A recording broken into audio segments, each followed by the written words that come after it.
Hello guys, അപ്പോൾ എൻ്റെ Onam celebration വ്ളോഗിലേക്ക് എല്ലാവർക്കും സ്വാഗതം. ഇന്നെൻ്റെ ഓഫീസിലെ ഓണം സെലിബ്രേഷനാണ്. അപ്പം ഞങ്ങൾ രാവിലെ തന്നെ ഒരുങ്ങി വന്നിട്ടുണ്ട്. സാറുമാരും ഒന്നും വന്നിട്ടില്ല. രാവിലെ തന്നെ സൂര്യേച്ചി സച്ചിനെല്ലാം പൂവൊക്കെ വാങ്ങിച്ച് അത്തപ്പൂക്കളൊക്കെ റെഡിയാക്കിക്കൊണ്ടിരിക്കുകയാണ്. ഏകദേശം ഒന്ന് സെറ്റായി വന്നതേ ഉള്ളൂ കേട്ടോ. അങ്ങനെ കുറച്ച് നേരത്തെ ശേഷം നമ്മുടെ ഓഫീസിലെ സുന്ദരിമണികളും ഒക്കെ വന്നു തുടങ്ങിയിട്ടുണ്ട്. സാറുമാർ ഇതുവരെ എത്തിയിട്ടില്ല. ഏകദേശം നമ്മൾ അത്തപ്പൂക്കളൊക്കെ ഇട്ട് കഴിഞ്ഞപ്പോഴത്തേക്ക് എത്തിക്കഴിഞ്ഞപ്പോൾ നമ്മുടെ ആദർശ് സാറിന് ഓണത്തിൻ്റെ എന്തോ പോസ് ചെയ്യണമെന്നോ അങ്ങനെ എന്തൊക്കെയോ പറഞ്ഞിട്ട് ഒന്ന് പോസ് ചെയ്യണം, ഒന്ന് ഫോട്ടോസ് വേണമെന്നൊക്കെ പറഞ്ഞിട്ട് അത്തപ്പൂക്കളായിട്ട് തീരാറായപ്പോൾ ജെയ്സീസിൻ്റെ സീയും വരച്ചുകൊണ്ട് കുറേ നേരം അവിടെ ഇരിക്കുന്നത് കണ്ടു. അതിൻ്റെ ഇടയ്ക്ക് പുള്ളി പറയുന്നുണ്ട്, ഒന്ന് ഫോട്ടോ എടുത്ത് ആരും ഒന്ന് ഫോട്ടോ എടുക്കണേ, മറക്കല്ലേ എന്ന്. കാരണം കഷ്ടപ്പെട്ട് പോസ് ചെയ്യുന്നതാണല്ലോ.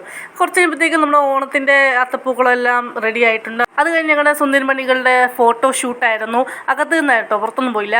അകത്ത് ഞങ്ങളെല്ലാവരുടെ കുറച്ച് സെൽഫിയും ഫോട്ടോ ഒക്കെ എല്ലാവരെയും കൊണ്ടൊക്കെ എടുപ്പിച്ചപ്പോഴത്തേക്കും അവിടുന്ന് പറഞ്ഞു സദ്യ റെഡി ആയിട്ടുണ്ട്, എല്ലാവരും വന്നോളാൻ പറഞ്ഞു. അങ്ങനെ അവിടെ ചെല്ലുമ്പോൾ കുറേ കറികളൊക്കെ എന്തൊക്കെയാണെന്ന് ദൈവം തമ്മിൽ അറിയാം. അപ്പോൾ ഞങ്ങൾ ചോറൊക്കെ ഇട്ട് ഞങ്ങൾ നല്ല ഒരു ബേഷായിട്ടൊരു സദ്യ മാക്സിമം ഞാൻ വയറ് നിറയ്ക്കാൻ പറ്റുന്നത്ര ഞാൻ വയറിനെ നിറച്ചിട്ടുണ്ട്. സദ്യയും 2 കൂട്ടം പായസമൊക്കെ കഴിച്ചിട്ട് ഞങ്ങൾ നേരെ അങ്ങോട്ട് മാറി ഞങ്ങളുടെ സാറുമാരൊക്കെ ഇരുന്നു. ഇനി ഞാൻ നിങ്ങളെ കാണിക്കാൻ വന്നത് ഞങ്ങളുടെ സാറിനെയാണ്, ആദർശ് സി മാത്യു. സാറിനെ പറ്റി പറയുകയാണെങ്കിൽ സാറിൻ്റെ മുഖത്ത് ശ്രദ്ധിച്ച് നോക്കിയ ഒരു മ്ലാനതയില്ലേ, അത് ചിക്കൻ ഇല്ലാത്തതിൻ്റെ കേട്ടോ. പുള്ളിക്ക് ഈ സദ്യ വെജിറ്റബിൾസ് ഒന്നും അങ്ങോട്ട് പിടിക്കത്തില്ലാന്നേ. ഈ സദ്യയ്ക്ക് പകരം ചിക്കൻ ബിരിയാണി വിളമ്പിയാലോ എന്ന് വരെ ഒരു ഓപ്ഷൻ ഇട്ട ഞങ്ങളുടെ സാറാണ്, ഞങ്ങളുടെ മഹാനാണ് ഇരിക്കുന്നത്.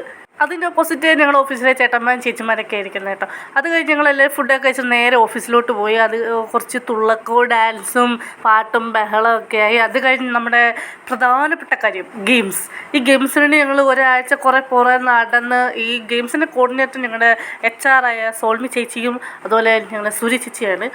ഒരാഴ്ചയ്ക്ക് മുന്നേ തീരുമാനമെടുത്ത് ഏതൊക്കെ ഗെയിംസ് കളിക്കണം. പിന്നെ ഈ വട്ടം പുതിയതായിട്ട് ഫസ്റ്റ് പ്രൈസ്, സെക്കൻഡ് പ്രൈസ്, പ്രോത്സാഹന സമ്മാനം, അങ്ങനെ കുറേ കാര്യങ്ങളൊക്കെ ഉണ്ടായിരുന്നു. അങ്ങനെ ഒരാഴ്ച അതിൻ്റെ പുറകെ നമ്മൾ സമ്മാനമൊക്കെ എല്ലാം റെഡിയാക്കി വെച്ചിട്ടുണ്ട്. ഇനി ഗെയിംസൊക്കെ ഒന്ന് തുടങ്ങിയാൽ മതി.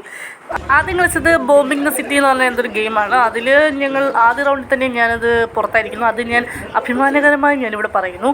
അങ്ങനെ കളി ഭയങ്കര മൂർച്ചയേറി വന്ന അവസാനം കളിയിൽ ജയിച്ചത് നമ്മുടെ അപർണക്കുട്ടിയാണ്. അതിൻ്റെ സന്തോഷം അവളുടെയും എൻ്റെയും സൂചിച്ചിട്ട് പുറത്തെടുക്കാൻ കാരണം ഒരു സമ്മാനം നമുക്ക് കിട്ടിയല്ലോ.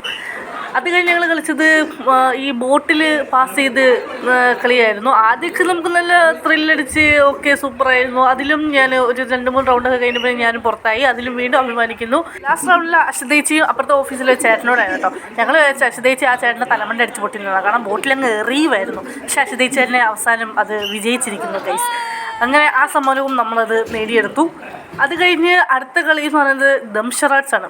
ബോയ്സ് ഗേൾസ് ടീംസൊക്കെ ആയിരുന്നു. അത് സാറ് ആ കാണിച്ചതിൽ അതിലും ഒന്ന് പറഞ്ഞിരുന്നെങ്കിൽ ആഗ്രഹം ഉണ്ടായിരുന്നു. അത് അവസാനം അത് ഒരാൾ പറഞ്ഞപ്പോൾ ആ മുഖത്തെ ഒരു സന്തോഷം കാണാമായിരുന്നു. ചിക്കൻ കിട്ടിയ പോലും ഇത്ര സന്തോഷിക്കത്തില്ലേ പുള്ളിക്കാരൻ. ആ സന്തോഷം കണ്ടോ.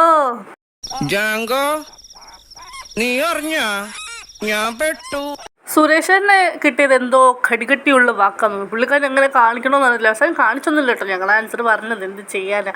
അങ്ങനെ അതും കഴിഞ്ഞിട്ട് ഞങ്ങൾ നേരെ അടുത്ത കളിച്ചത് സുന്ദരന് പൊട്ടുതൊടൽ സുന്ദരിക്ക് പൊട്ടുതൊടലും സുന്ദരന് മീശ വരയ്ക്കലും ആയിരുന്നു.